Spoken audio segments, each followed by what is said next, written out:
a train out of La Mancha, and it carried him down to the sea. Give me a one-way ticket to where you think I'd rather be. I don't know where the sun rises now, and I don't know where she will be. He caught a train from a Spanish sunrise, headed into an Irish sea.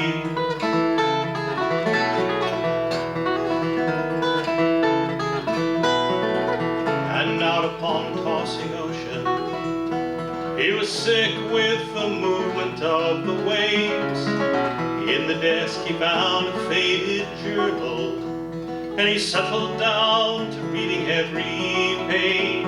The sun had gone down, his lamps had all burned low, and the last entry finally set him free. He caught a train from a Spanish sunrise, headed into an Irish sea.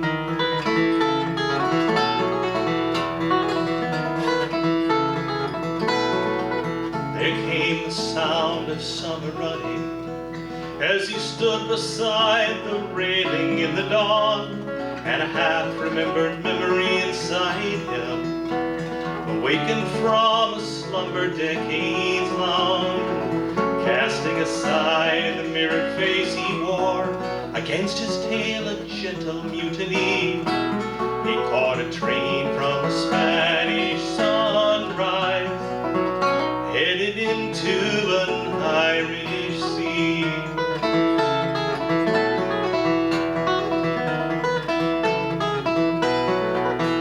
Time flies like an arrow, straight toward the setting sun with nothing left behind. A season fine for Prometheus set free, and a medicine for melancholy found upon the sea. Caught a train out of La Mancha, and it carried him down to the sea. Give me a one-way ticket to where you think I'd rather be. I don't know where the sun rises now, and I don't know where she will be. He caught a train from the Spanish sunrise, headed into an Irish sea.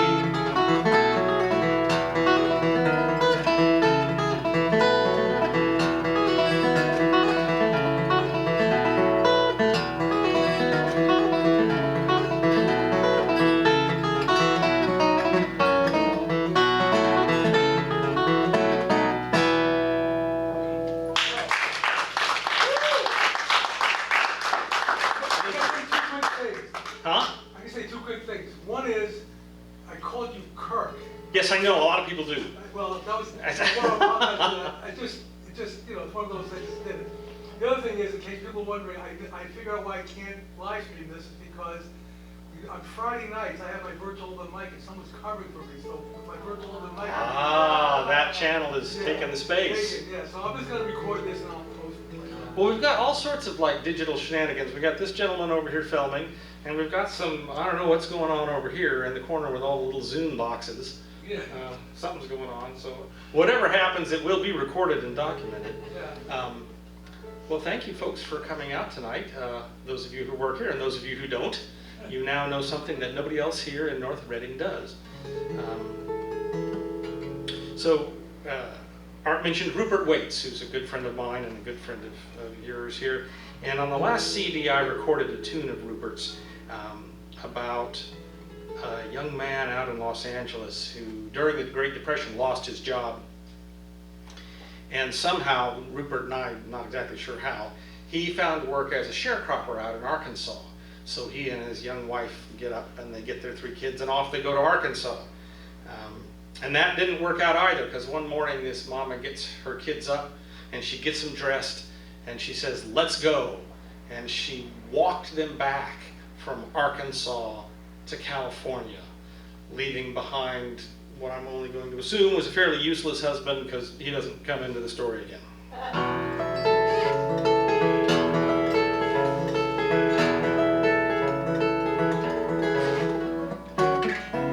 Daddy lost his job one day, wouldn't take a cut in pay, couldn't find another place, even one that paid him less. We settled into his easy chair with his dog and magazines till the bank took back our house and my mama only screamed. When she was a little girl, she dreamed she found a pearl hidden in the pocket of her pants, but the pants were full of holes. When she woke, the pearl was gone. She was only 6 years old. Hold on tight, my mama said. Keep your eye upon the sun. Faith in the road ahead. Days of mercy will surely come.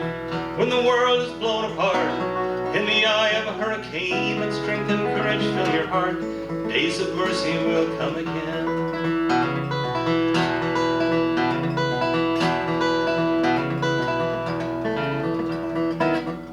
So we sold off all we owned, headed east in a touring car, find a place with a plot of land down in windy Arkansas. Daddy worked on the lady's farm, but my mama heard it said he didn't work that lady's fields as much as he worked her bed. So she packed a cardboard case with a single change of clothes, put the baby on her hip, told us all to follow close, and we began the long walk home to the California coast. Hold on tight, my mama said, keep your eye upon the sun. Faith in the road ahead, days of mercy will surely come. When the world is blown apart in the eye of a hurricane, let strength and courage fill your heart. Days of mercy will come again.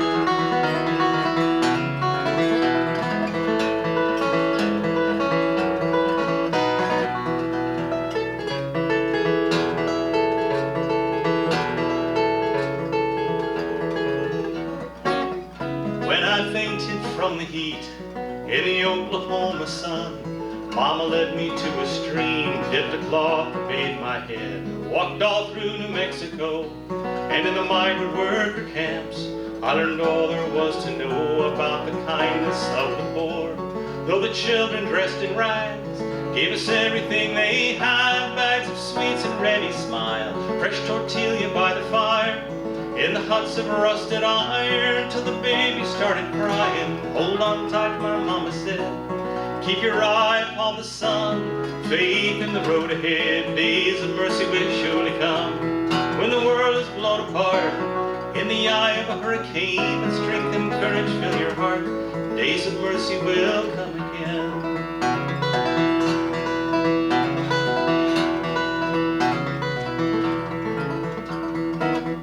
When we finally reached L.A. by a lake in Lincoln Park, man was standing all alone, throwing crumbs to feed the ducks. When you gonna take those children home? Asked the man, and my mama said, we just walked 2,000 miles, we'll make it yet with a little luck. Then the man just turned away, said he guessed his time had come. He pulled out $2 bills, enough to see us right, for a can of pork and beans and some shelter for the night. Hold on tight, my mama said, keep your eye upon the sun.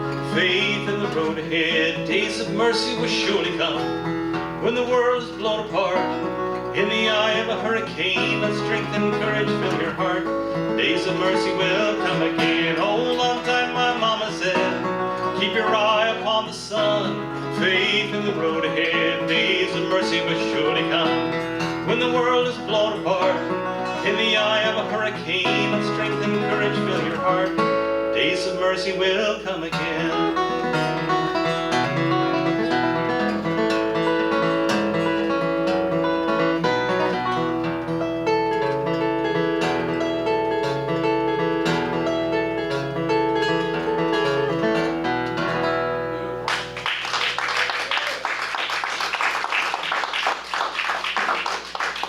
I think that's one of Rupert's best songs, if not his best.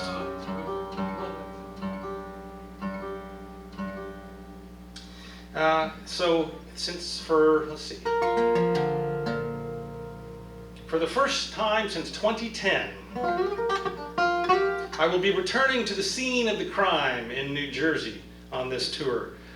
Back in 2010, I had a bunch of shows over in Ireland and Scotland, and at that point I was still living in Alaska. And so the day before I was supposed to fly to London, I had a show in upstate New York at the Borderline Folk Club, which doesn't exist anymore. The gentleman who ran it moved down to Florida. But the plan was to fly from Alaska to Seattle, and then from Seattle to Newark, New Jersey, which is just as bad today as it was 15 years ago. But the plan was to get a little hotel right next to the airport, and then the next day drive up into New York, play the show, come back, and take the red eye to London. So we fly from Sitka, Alaska, down to Seattle, and from Seattle to Newark, New Jersey. And we get the rental car, and we come out of a little rental car kiosk into the vast parking lot that is the New Jersey, passes for New Jersey wilderness. And at the far end of the parking lot, we can see the sign of the hotel, so just right there. And that was about 11:30 at night. And then at 2:30 in the morning, we can still see the sign to the hotel right there. I could not figure out how to get there. They were doing all this construction. There were lots of cones. There were no signs. And I was living on an island in Alaska with a total of 10 miles of road on it. That was it. And I ended up on the New Jersey Turnpike 3 times. And back then, I don't know how it is now, but back then there were still people in the toll booth. And so the 3rd time we go through the toll booth, the lady comes out of the toll booth. Her name was Edna, we found this out. And Edna towers over the rental car, and she looked at me and she said, "Honey, I will smack you if I see you again."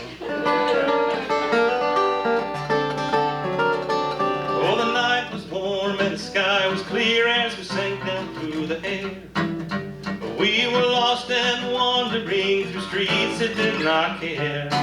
And the onboard navigation, I swear, had gone insane, sending us in circles through streets that had no name. And suddenly we saw them with New York on our right.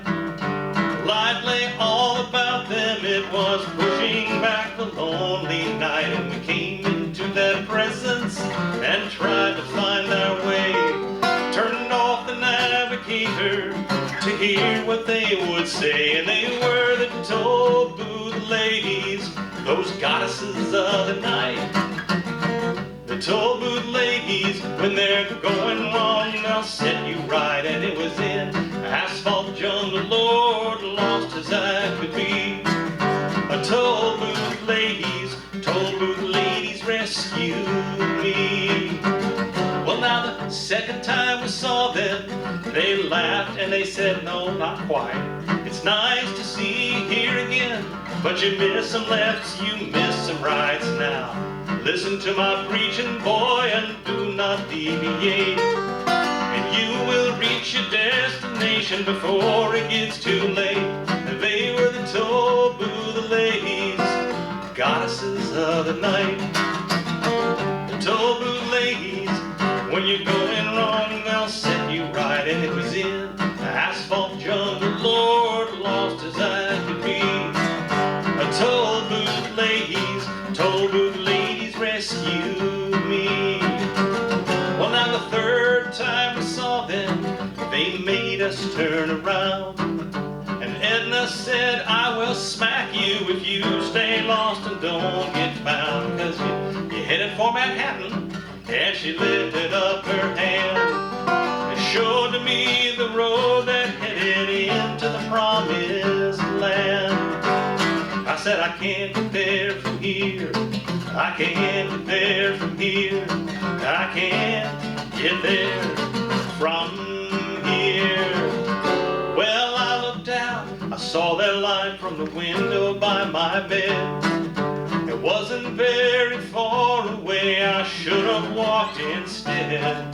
But I let my grateful fingerprints paste it to the glass. And I fell asleep while I was clutching a Jersey toll booth pass. And they were the toll booth ladies, goddesses of the night. The toll booth ladies, when you're going wrong, they'll set you right. And it was in the asphalt jungle, Lord, lost as I could be.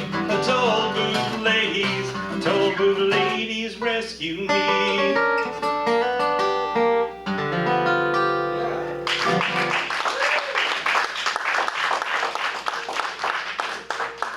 So if we go back there and Edna's still working, I'm going to flip my lid.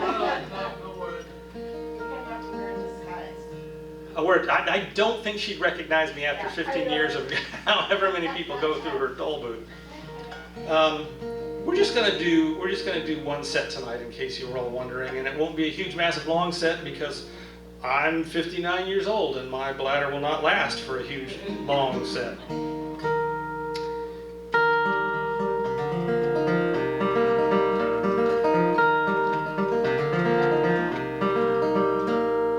It's knowing that your door is always open and your path is free to walk.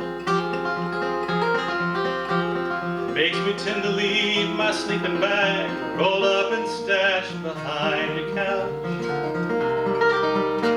And it's knowing I'm not shackled by forgotten words and bonds and the ink stains that are dried upon some line.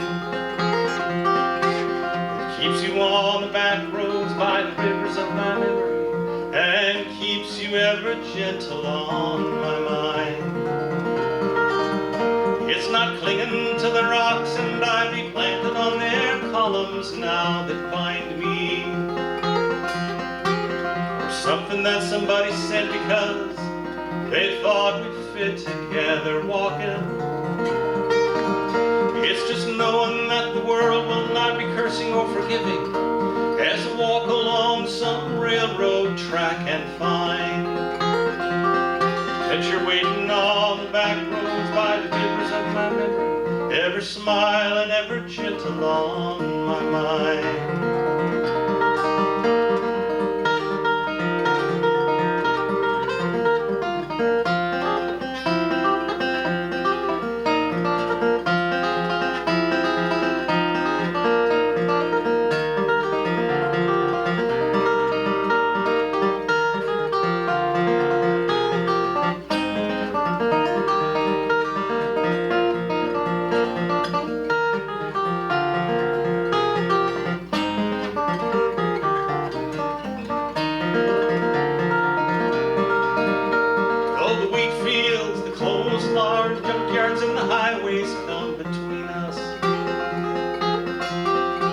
Some other woman's crying to her mother 'cause she turned and I was gone. I still might run in silence, tears of joy might stain my face, and a summer sun might burn me till I'm blind. And not to where I cannot see, walking on the back roads by the rivers flowing gentle on my mind. My cup of soup back from a gurgling, crackling cauldron in some train yard. My beard a rough and cold pile, dirty Hal pulled low across my face. Through cup tans round a tin can, I pretend to hold you to my breast and find that you're waiting on the back roads by the rivers of my memory, ever smiling, ever gentle on my mind.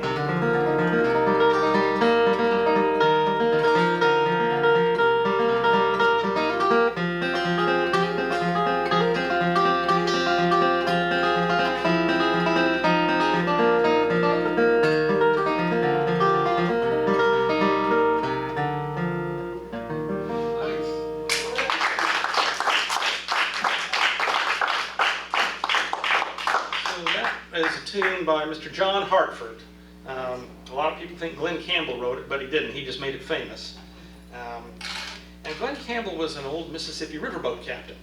And they did an interview with him once. And they asked him what he was doing, where he was, what he was thinking of when he wrote the song.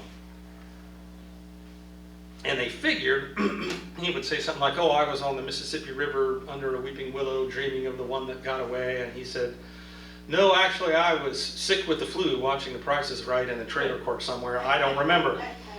And on this same trip to Ireland that started with Edna and the toll booth, I was in this little pub in Aberdeen, Scotland. And I had my daughter with me. She was about 14, and she was sitting in the back of the pub. And I played that song and told that story, and everybody laughed and thought it was funny. And then there was this little brief silence before I started the next tune, and this voice pipes up from the back of the pub and says, "Well, gee, Dad, maybe you should buy us a television, and then you can start writing some good songs."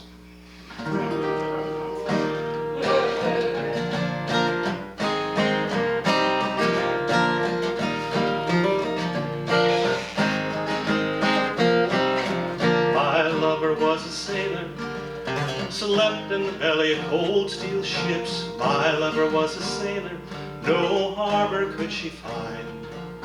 Held in place by angled lines, two ahead, none behind. Forgotten by her shipmates, ghosts upon the sand.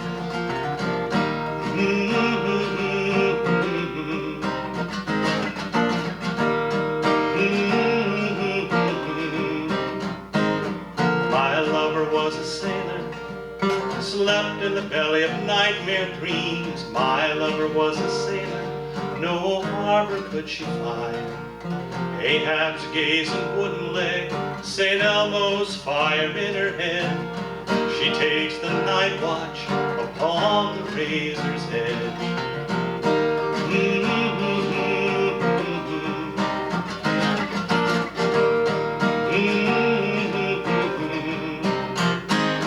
My lover was a sailor, slept in the belly of nightmare dreams. My lover was a sailor, no harbor could she find. Stares at shadows on the wall, speaks to them and haunts the halls, looking for a shadow's ghost to keep her company. She's going round again, a sailor with a broken wheel. All her roads lead to Rome and put her on an even keel. Down, down, down. My lover was a sailor.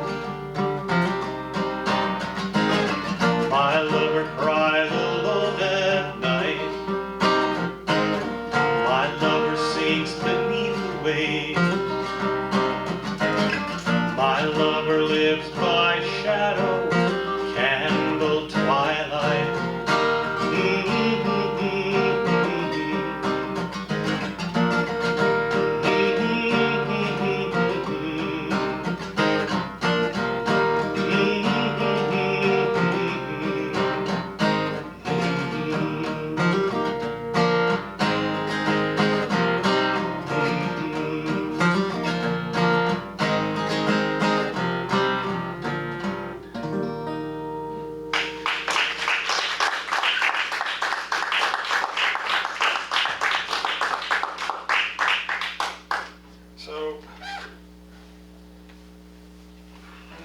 Guthrie said that the job of the folk singer is to comfort the disturbed and disturb the comfortable. Gonna turn me on there, so to speak. Aha, there it is. And in a sort of similar, somewhat minor segue fashion, I'm sure the story is somewhat apocryphal, but St. Francis of Assisi is supposed to have stripped naked in front of his father and the bishop and walked naked into the streets of Assisi to reject his inheritance of wealth and power simply by virtue of being a white man. So I hope you are all comfortable on the folding chairs. I am not going to disturb you by stripping naked and walking out into the streets of North Reading. Although I do play a nudist resort every couple of years in Idaho, of all places. But I do have an inheritance that I will reject, not only in this culture because I'm a white male, but my mother's family is from the deep, deep South, and they have a fairly awful history down there.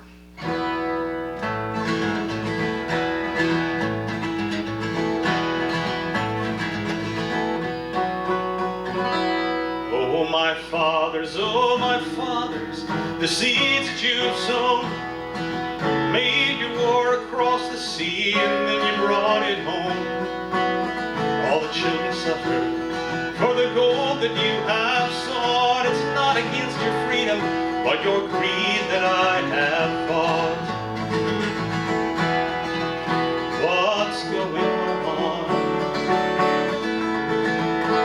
what's going on.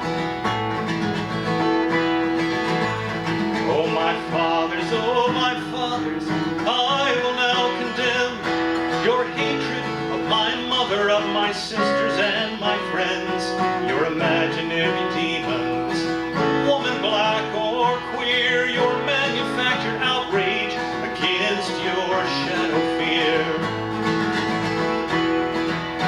What's going on? What's going on? Oh my fathers, I am a straight white man, but the reins of power that you hold I will not take in hand. I reject the lies you've written, I reject the works you've wrought, I reject your profit margins, for love cannot be bought. What's going on? What's going on?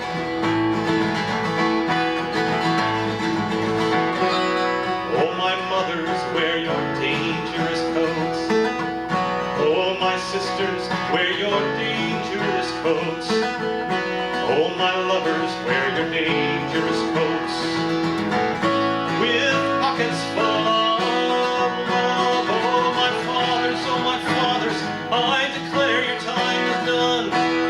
Nothing will I take from you, although I am your son. My hands are for my lovers, and for green and growing things. My time is meant for laughter and the songs that children sing. Oh my fathers,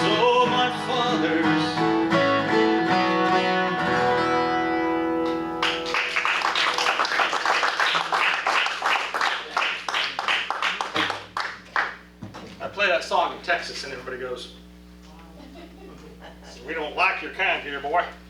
You're a brave man. Well, I'm not sure whether I was brave or just like not thinking ahead very much. Certainly my mother's side of the family never got into that tune very much, that's for sure. So let's see, we will now tune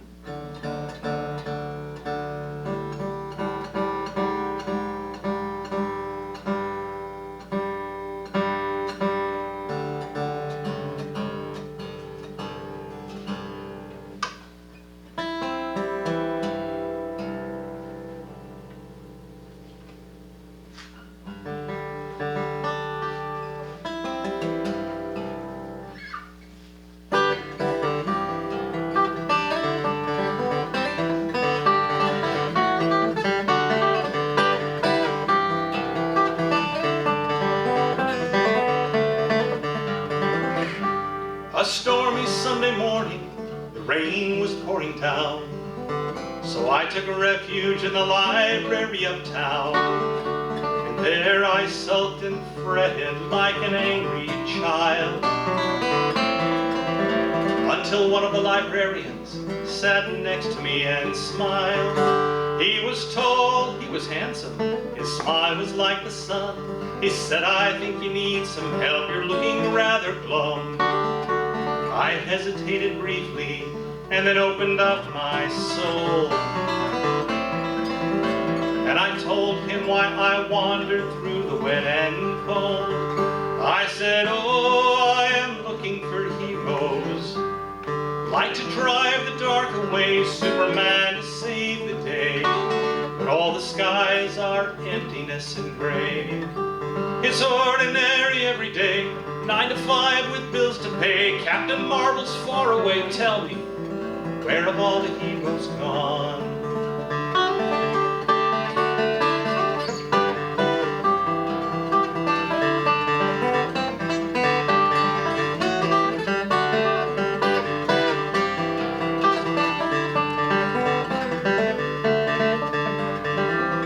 He said, "Everything's a story, change the story, change the world.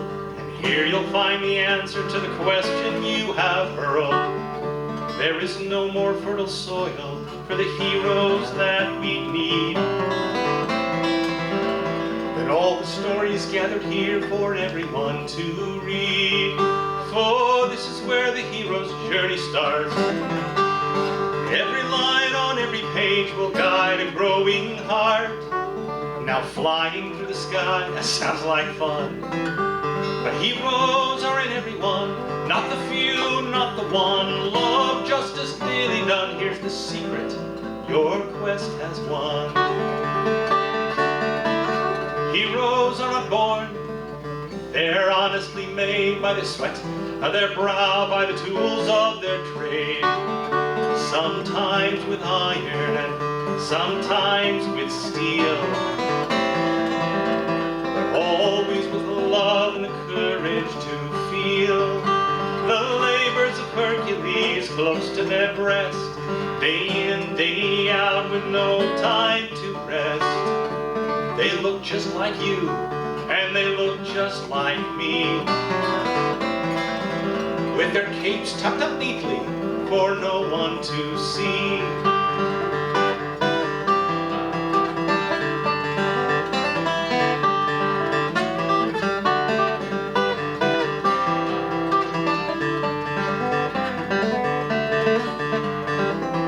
Well, I sat there bewildered, I sat there perplexed. I thought, wait, don't heroes all wear leather and spandex?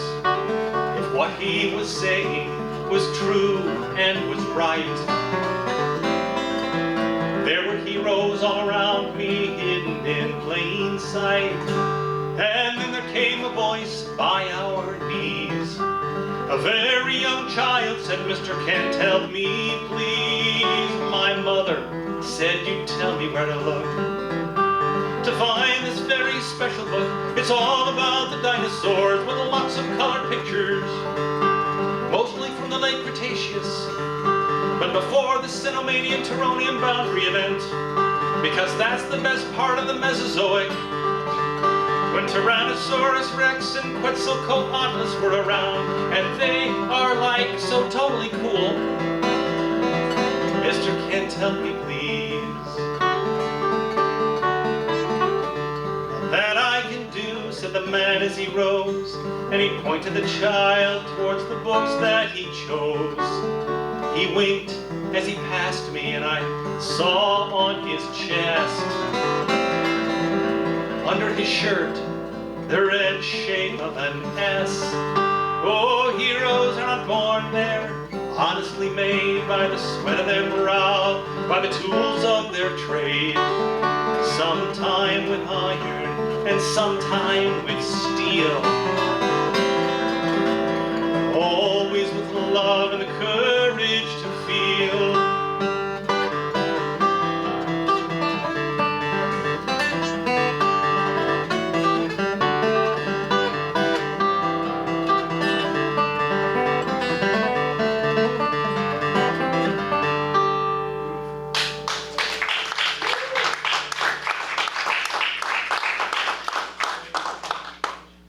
I did have a previous career in academia. I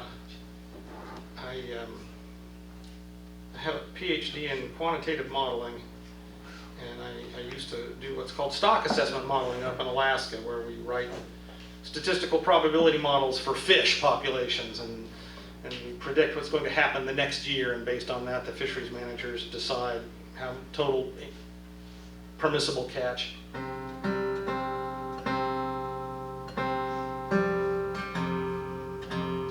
But I stopped doing that and went back out on the road to play music and write short stories and poetry. A while back there was, I think he was a climate modeler, and he said, we thought all we had to do was good science and show our data and show our work, and people would say, oh, hey, maybe we should pay attention to this. And he said that turned out not to be true. Before people pay attention to good science, they actually have to be compassionate enough to care about what's going on. And he said, science can't make compassionate human beings. We don't know how to do that. That is the work of poets and artists and writers and musicians. And so I figured that I would contribute more to the world if I spent the next 20 years of my life writing music as opposed to writing computer models. And so here I am in North Reading, There Massachusetts. you go. Yeah.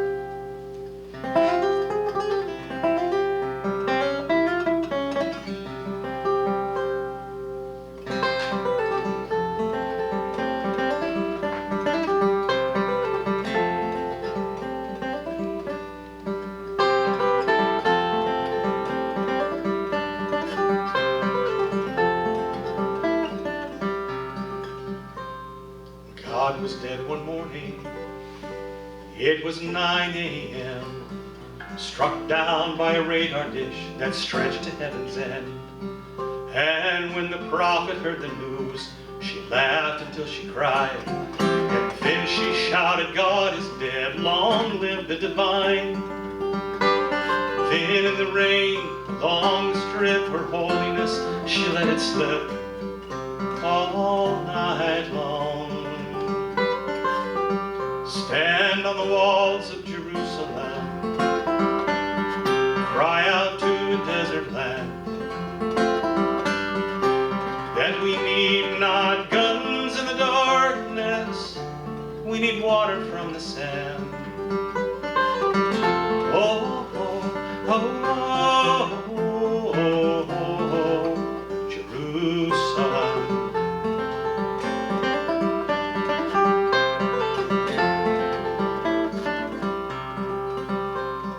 Morning after found her on a ballroom floor, lying in the consequences of the night before. And staggering through dirty streets, she made her way back home and cried behind the bathroom door, naked and alone. The compass lost, map was burned, while in the darkness monsters turned and they called out her name.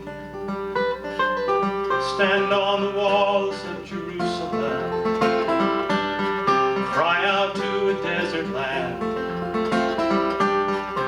that we need not guns in the darkness, we need water from the sand. Oh, oh, oh, oh, oh, oh, oh, oh, Jerusalem.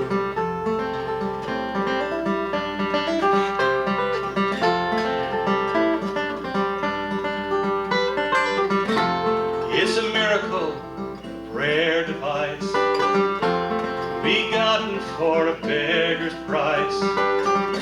It's been 40 years and a day, time to wipe this weary mud away.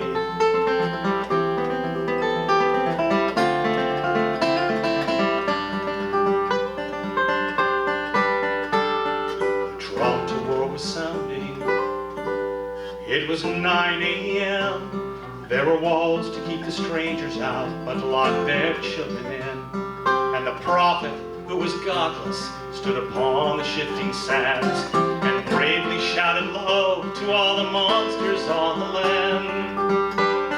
Then suddenly, amazed to find love was echoed back in kind, from a voice so still and small it hardly was a voice at all. And then her wife said, don't you know, most things have to die to grow in their own time. So come, my love, upon the walls of Jerusalem, cry out to a desert land, and we shall be not guns in the darkness, we are water from the sand. Oh, oh, oh, oh, oh, oh, Jerusalem. Oh,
think this is the favorite of all of the songs that I've written. Walls of Jerusalem is right up there, and we'll do a couple others just here to close out that are up there with it. But this one is the favorite, I think. And I love playing this song for women who are old enough to have some dirt between their toes and some starlight in their hair. And that's because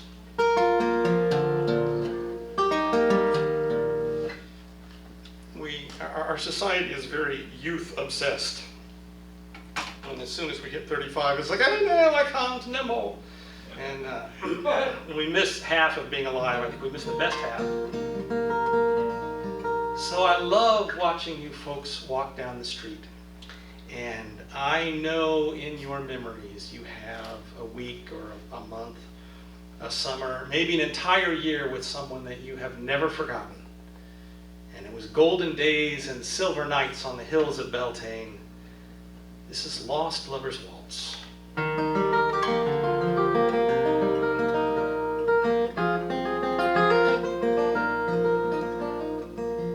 Alone on the dance floor at midnight, waiting for you to appear. A red velvet dress and black satin lace dusted my memories dear. But you're waiting alone on a floor like my own for a man with a face that's not mine. So I'll dance alone with a ghost I once knew, once upon a time. This is my lost lover's waltz, dancing like lovers do. This is my lost lover's lost waltz that I never danced with you.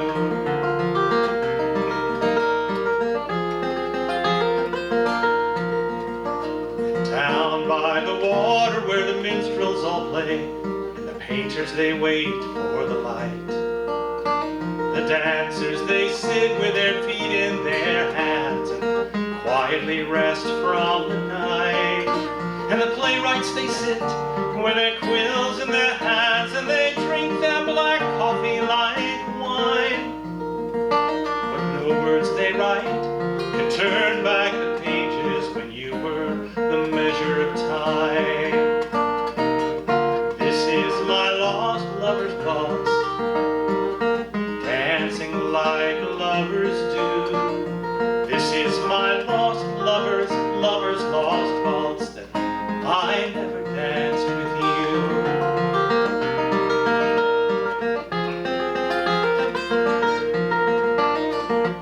They say Paris is magic. They say Paris is the city of love, and I love all my memories of Baudelaire nights and mornings with you dressed in sunlight. Ooh, dee dee dee dee dee, la la la la la la. Ooh, dee dee dee dee, la la la la la la. Alone on the dance floor at midnight, candles beginning to fade. The mirrors are empty, they won't show my face. Shadows in silent parade. Then locking the doors as I make my way home through the empty streets crowded too soon. Following footsteps that lead ever onward, stepping in time with the moon. This is my lost lover's waltz, dancing like lovers do. This is my lost lover's lost waltz that I never danced with you.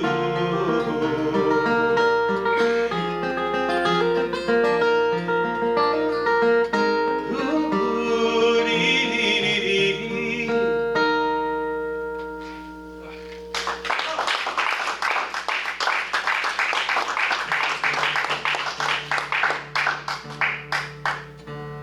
I have to say, I think my wife is absolutely very cool and very chill because My Lover Was a Sailor and that song, Lost Lover's Waltz, were written about the same young lady who is not my wife.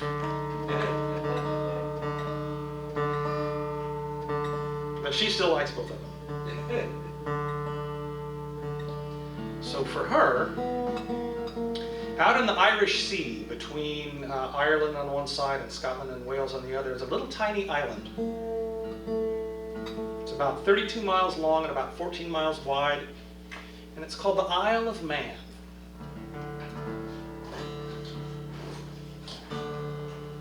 And if you stand in the middle of the Isle of Man, it has a little mountain ridge in the middle of it.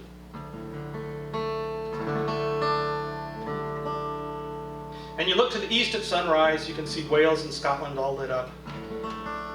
And if you look to the west at sunset, there's Ireland in the clouds. And on the western shore of the Isle of Man is a little tiny town called Kirkmichael, where my wife spent a good part of her growing up.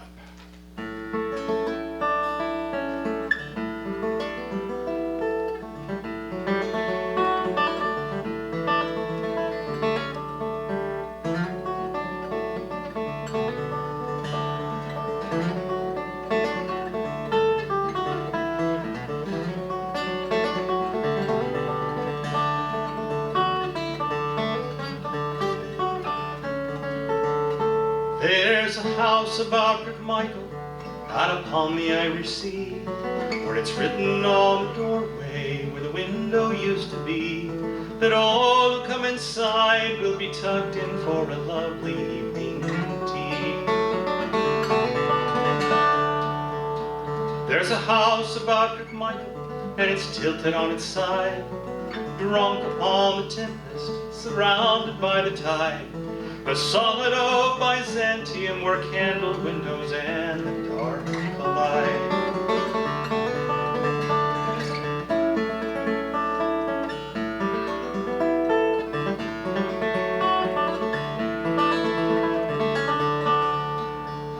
There's a house about Kirkmichael, and it's full of sleepy bears, and a dozen shabby tigers who pounce upon the stairs.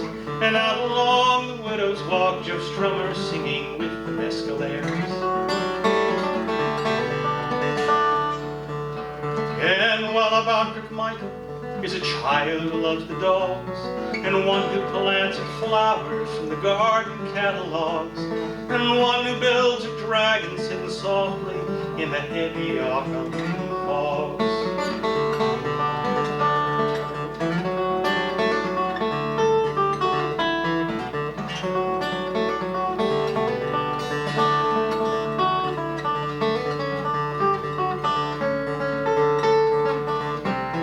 Heroes dare the kitchen with pie and pudding on the wall and floor.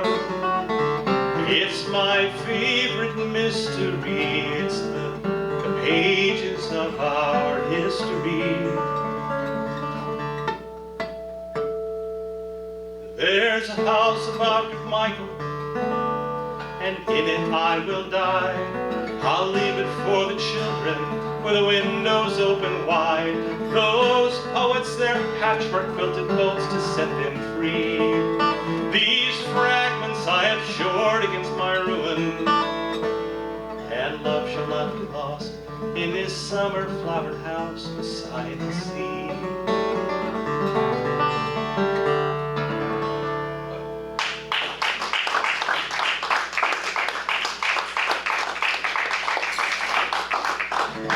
We'll finish up with just two more. We'll do one on the 6th, and we'll finish up with a story. How many people here, does anybody here know who the Selkies are?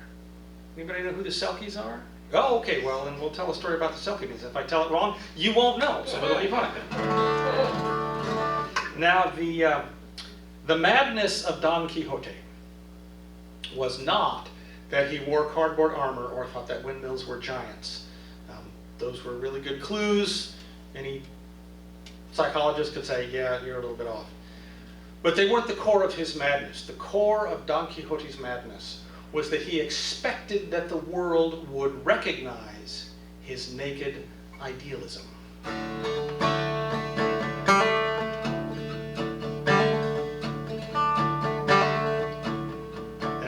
driven at last by despair. His futile sanity is laid waste, and knighted in his armored mind, he rides forth to heal the world. He casts aside his given name, and he takes up the mantle of the Midnight Commander.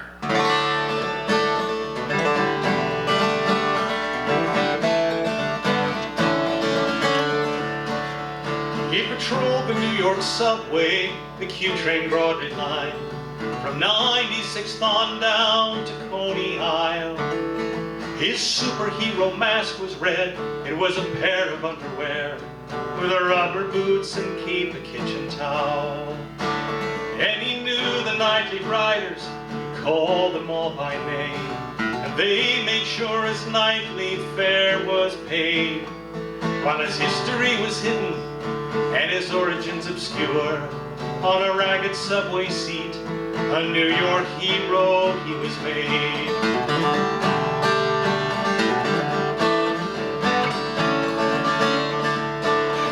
If angry words were thrown against two women holding hands, or a homeless man was kicked and put to shame, if someone in a turban was pushed around and cursed, his eyes would flash and loudly he'd exclaim, he'd say, I am the Midnight Commander. Oh, I am a flame, I am a beacon in the night. I am the Midnight Commander. Oh, set aside your hatred and put aside your fear, for the Midnight Commander is here. Oh, the Midnight Commander is here.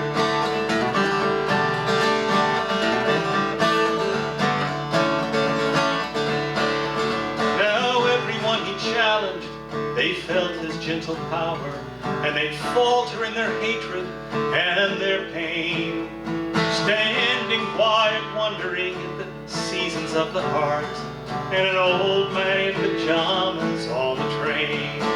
And the riders of the subway, the Q train Broadway line, were proud and tall when he would pass them by.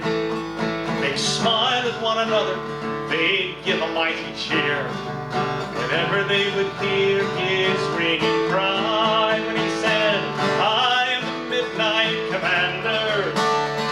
I am a flame, I am a beacon in the night. I am the Midnight Commander. Oh, set aside your hatred and put aside your fear, for the Midnight Commander is here. Oh, the Midnight Commander is here.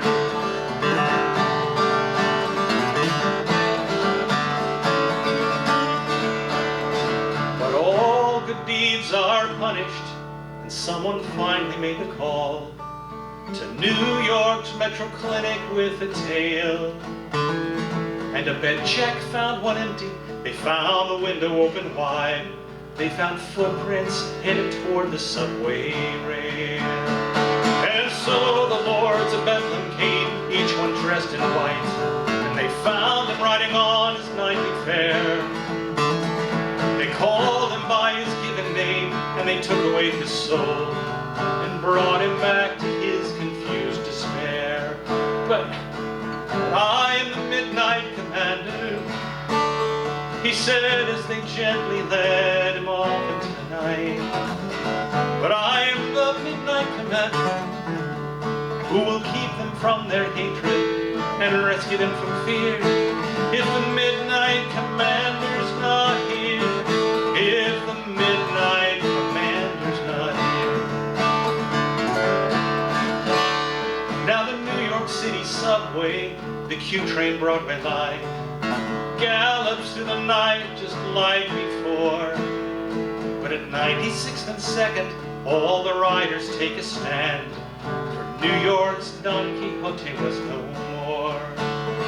And on the empty platform, as the train goes on its way, if you listen very closely, you can hear the voices say, they say, remember, remember.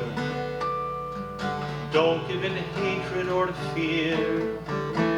Remember, Oh, remember now, the midnight commander was here. Well, it started in Manhattan. It was a single burning flame. It spread to Queens, the Bronx, then Brooklyn, and Staten Island was the same. At Macy's, they ran out of red underwear, and rubber boots could simply not be found. They carved the words into the subway walls, and 1,000 voices thundered with sound.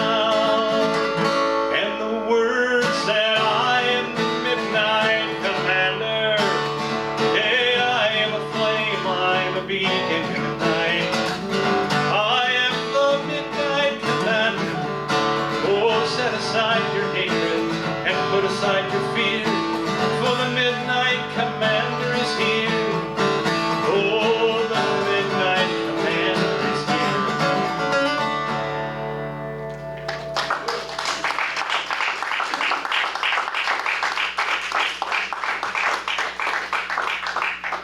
All right, well, we will finish up with this one.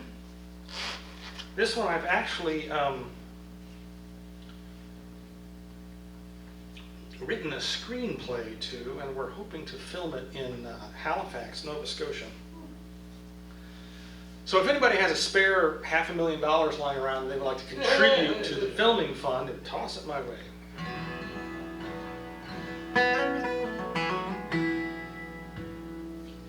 Now the Selkies are the seal people, those who can take off their seal skins and become human and walk on the land. And on certain beaches, if you know where to look, you will find them dancing all night long under the full moon. Oh, moon and tide, the water is deep, the water is wide.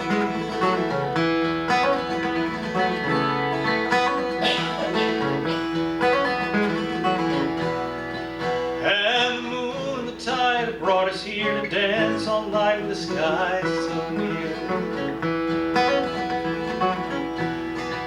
And when the moon goes down and the sun appears, then it's home to the waves and the water so dear. Now, on this particular night, near this particular beach, an old fisherman was rowing home late one night after casting his nets off the outer banks, and he heard the sound of singing across the waters, and he looked, and he saw the Selkies dancing under the full moon.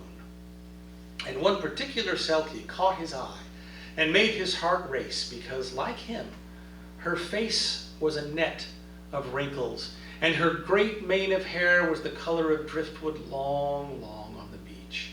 But she was as merry and jumped as high as any in that company, and he watched for a long time from the dark waters before setting his oars in and rowing away home. And when next the moon was full, the old fisherman took a basket, and he filled it full of fish from the day's catch, and he went down from his little house near the sea to the beach where he knew the Selkies would be dancing. And when they saw him, they were afraid, and they ran to the far end of the beach, and they huddled about their sealskins.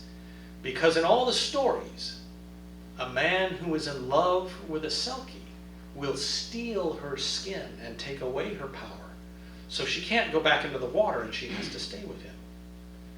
But the old fisherman showed them the basket of fish that he had brought, and he held out his hands to show that he meant no harm. And he walked up to the old Selkie he had seen the month before, and he said, I am old, and the few years that remain to me would be but the blink of an eye to one such as you who lives so long. And I am afraid of the dying and the darkness.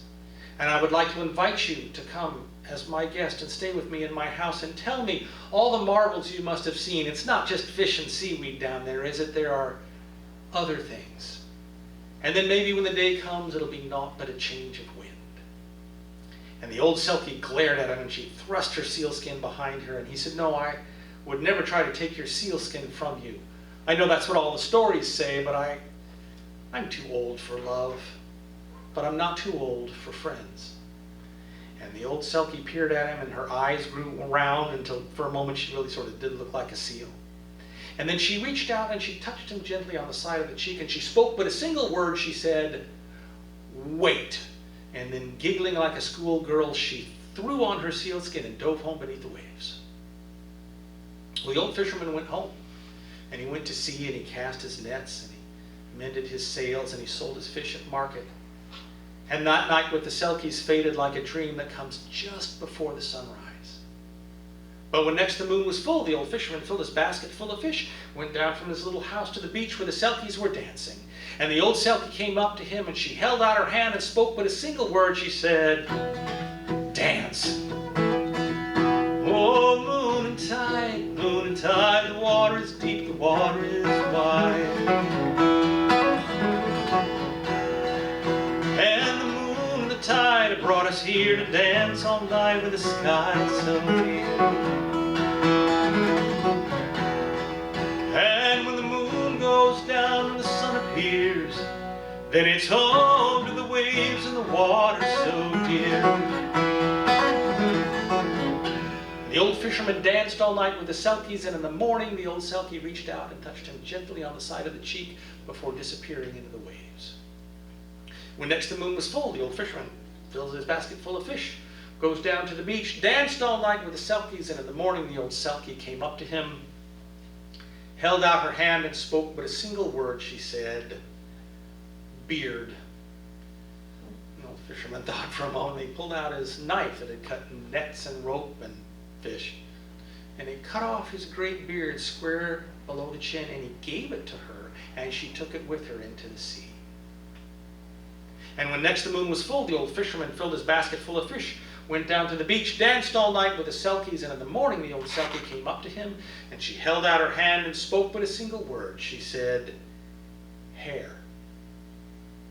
The old fisherman pulled out his knife again, and he cut off his great mane of hair square on the top of his head, and he had little bits sticking out. And the Selkies laughed at him and ran their hands over his head, and he laughed too, but he gave the hair to the old Selkie, and into the sea it went. When next the moon was full, the old fisherman filled his basket full of fish, went down to the beach, danced all night with the Selkies, and in the morning the old Selkie came up to him, and she had a tiny seashell of a creature that he didn't know. And she held it out to him and spoke but a single word. She said, "Blood." Out came the knife again, and a moment later the tiny shell was full of blood, and she cradled it like a newborn as she went into the water. And after that, every month that the old fisherman went to dance with the Selkie, at the end of the night, the old Selkie would ask him for a gift. And one night it was one of his boots, and he went home in one boot and one sock. And one time she asked him for his great coat that he wore to sea when the weather grew foul. And each time, whatever she asked, he gave it to her freely, without question or condition. And then there came the night when the moon rose full over fields ripe for harvest, and the salmon were swimming upstream in every river. And the old fisherman filled his basket full of fish, and he went down to the beach. He gave the fish to his friends, but he was very tired that night, and he couldn't dance. And so he sat on the keel of a long ago shipwreck, and his friend sat with him and held his hand, and they watched the Selkies dance and listened to them sing. And when the sun was turning the eastern sky to pale wheat, one by one the Selkies came up and said goodnight, and into the sea they went. The old Selkie helped the old fisherman up, and she helped him walk down to the very edge of the waves. And this time she had a gift for him. For she reached into the sand and she pulled out his very own sealskin that she had made for him out of her magic, and all the gifts that he had freely given her without question or condition. And she showed him how to wriggle into it, and she wriggled into hers, and they stood there at the edge of the waves with just their faces showing like children playing in the blankets just before bedtime. And he laughed with the silly joy of it, and she laughed too, and then she spoke but a single word. She said, "Love." Then, quick as a salmon flashing bright, both of them pulled their seal cowls over their faces, and together they dove home beneath the waves. When the moon goes down, the sun appears, then it's home to the waves and the water so dear.